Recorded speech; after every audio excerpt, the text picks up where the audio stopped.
नमस्कार। आज हम एक ऐसी खबर पर बात करें जिसने क्रिकेट जगत में न वाकई हलचल मचा दी है। हाँ, बिल्कुल। स्टार क्रिकेटर विराट कोहली महज 36 साल की उम्र में टेस्ट क्रिकेट से रिटायर हो गए।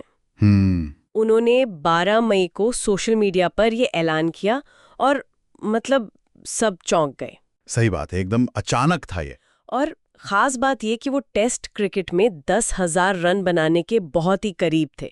मतलब वो मुकाम जहां दुनिया के गिने चुने बल्लेबाज पहुंचे हैं। हाँ, लेकिन लगता है रिकॉर्ड उनके लिए उतना मायने नहीं रखता था इस वक्त। लगता तो यही है। इस फैसले ने फैंस को और कई जानकारों को भी मतलब एकदम स्तब्ध कर दिया है। तो चलिए आज इसी पर थोड़ी गहराई से चर्चा करते हैं कि ये सब हुआ क्या और क्या रिएक्शंस आ रहे हैं। बिल्कुल, ये वाकई एक, आप कह सकते हैं, अप्रत्याशित फैसला था। हाँ खासकर वो 10,000 रन वाली बात जो आपने कही। हाँ। तो फैंस की निराशा तो समझी जा सकती है।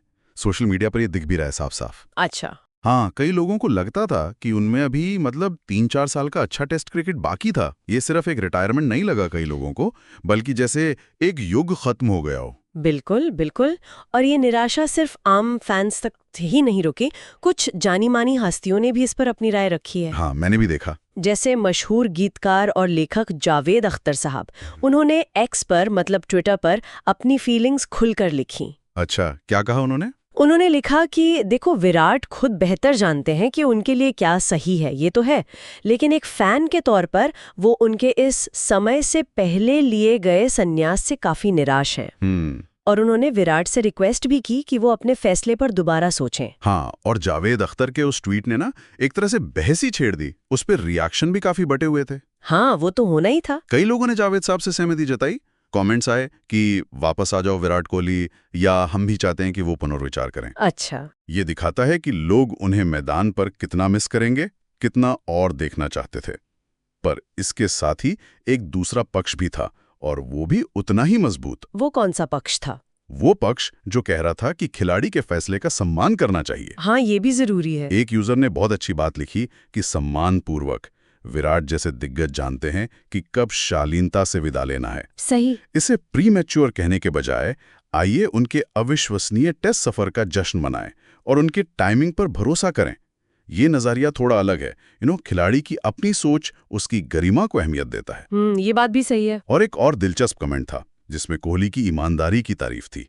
कहा गया कि वो बार बार वापसी करने वाले अफरीदी नहीं हैं। अच्छा, ये तुलना भी हुई। हाँ, तो ये दिखाता है कि लोग इस फैसले को एक फाइनल, एक पक्के इरादे वाले फैसले की तरह देख रहे हैं। तो मतलब दो तरह की बातें हुई। एक तरफ वो अधूरापन, वो रिकॉर्ड्स वाली बात, और दूसरी तरफ खिलाड़ी के अपने फैसले का सम्मान। बिल्कुल। खैर, ये तो हुई क्रिकेट और रिटायरमेंट की बातें, लेकिन इसके फौरन बाद कोहली ने जो किया वो भी काफी ध्यान खींच रहा है। हाँ, वो आध्यात्मिक वाला एंगल। हाँ, टेस्ट क्रिकेट को अलविदा कहने के ठीक बाद ऐसा लगा जैसे वो एक अलग ही रास्ते पर निकल पड़े हैं, शांति और अध्यात्म की खोज में। हाँ, ये पहलू भी काफी चर्चा में है। वो अपनी पत्नी अनुष्का शर्मा के साथ वृंदावन गए जी, और वहां उन्होंने संत प्रेमानंद महाराज के दर्शन किए। उनसे आध्यात्मिक विषयों पर चर्चा भी की। अच्छा, क्या बात हुई, कुछ पता चला? हाँ, जो खबरें हैं उनके मुताबिक संत प्रेमानंद ने उन्हें राधा नाम जपने की सलाह दी। और एक दिलचस्प बात यह भी हुई कि जब अनुष्का शर्मा ने पूछा कि क्या सिर्फ नाम जप काफी होगा, तो संत ने अपने अनुभव से कहा कि हाँ, इसी जन्म में भगवान मिल सकते हैं, भगवत प्राप्ति संभव है, इसमें कोई शक नहीं। वाह, तो ये उनके जीवन का एक बिल्कुल नया अध्याय लग रहा है। हाँ, बिल्कुल। एक तरह से करियर के बाद जीवन के दूसरे पहलू की तरफ उनका रुझान दिख रहा है। तो कुल मिलाकर ये जो विराट कोहली का अचानक संन्यास है, इसने कई सवाल खड़े कर दिए हैं। क्या ये फैसला जल्दबाजी में लिया गया, या ये सही समय पर लिया गया एक सोचा समझा कदम है? इस पर जैसा हमने देखा राय बटी हुई है। हाँ, और दोनों ही पक्षों में दम है। और साथ ही उनके करियर के पीक से एकदम अध्यात्म की ओर मुड़ जाना, ये भी सोचने वाली बात है। बिल्कुल, ये पूरा घटनाक्रम हमें सोचने पर मजबूर करता है ना, कि किसी व्यक्ति के पेशेवर जीवन की जो ऊंचाइयां होती हैं और उसकी जो व्यक्तिगत शांति या जीवन के अर्थ की तलाश होती है, उसके बीच आखिर क्या कनेक्शन है। गहरा सवाल है। क्या एक इतने हाई प्रोफाइल, इतने दबाव वाले करियर के बाद जीवन में गहरे मायनों को खोजना एक स्वाभाविक मानवीय इच्छा है? ये एक ऐसा सवाल है जिस पर शायद हमारे सुनने वाले भी सोचना चाहें।